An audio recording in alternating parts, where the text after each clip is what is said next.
ప్రియమైన దేవుని పిల్లలారా, ప్రభువైన యేసుక్రీస్తు వారి పేరట మీ అందరికీ వందనాలు.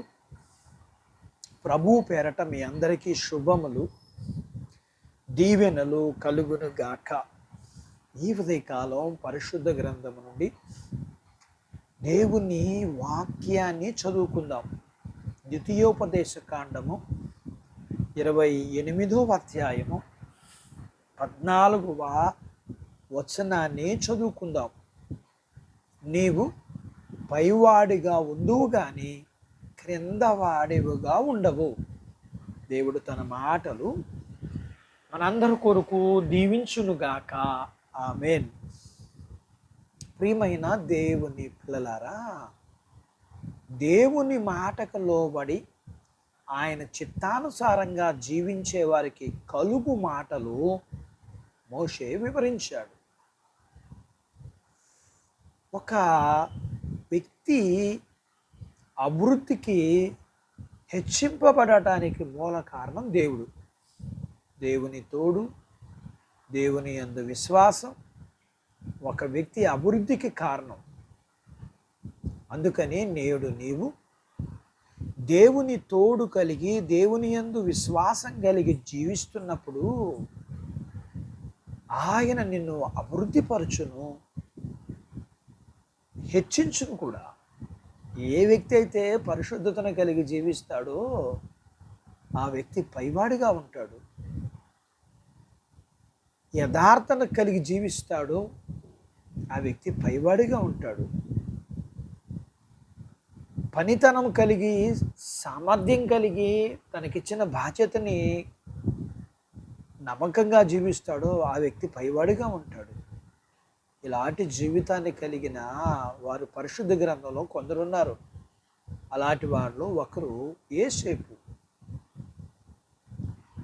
యోసేపు జీవితాన్ని మనం చూస్తే, యోసేపు దేవునికి లోబడి ఆయన చిత్తానుసారంగా జీవించిన వ్యక్తి, దేవుని చేత మేలులు అనుభవించిన వ్యక్తిగా చూస్తాం. యోసేపు దేవుని ఎడల భయం కలిగి పరిశుద్ధ జీవితాన్ని జీవించినట్లుగాను, దేవుని ఎడల భయం కలిగి యథార్థమైన జీవితాన్ని కలిగి జీవించినట్లుగా చూస్తాం. యోసేపు మంచి పనివాడిగా, అనగా దేవునికి మనిషినికి నమ్మకస్తుడుగా ఉన్నాడు.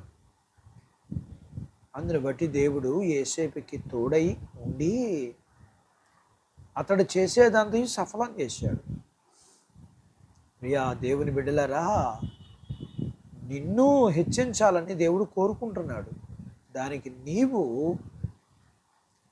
నేను యోసేపులాగా దేవుని ఎడల మనము ఉన్నట్లయితే యోసేపులాగా దేవుడు మనల్ని హెచ్చిస్తాడు. అట్టి బాధ్యత దేవుడు మనకు దయచేయునుగాక. ఆమేన్. దేవుడు తన మాటలు మనందరి కొరకు దీవించునుగాక. ఆమేన్.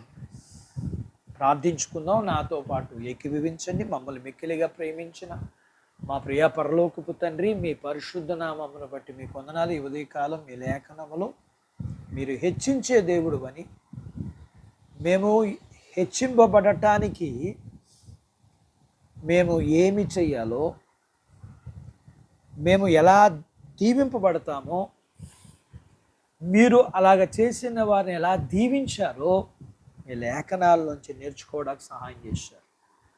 నేర్చుకున్న దాని ప్రకారం మీ దీవెన పొందుకోవడానికి మేము కొనసాగవలసిన రీతిగా కొనసాగటకు కావలసినంత కృపను మీరు మాకు ఇవ్వండి.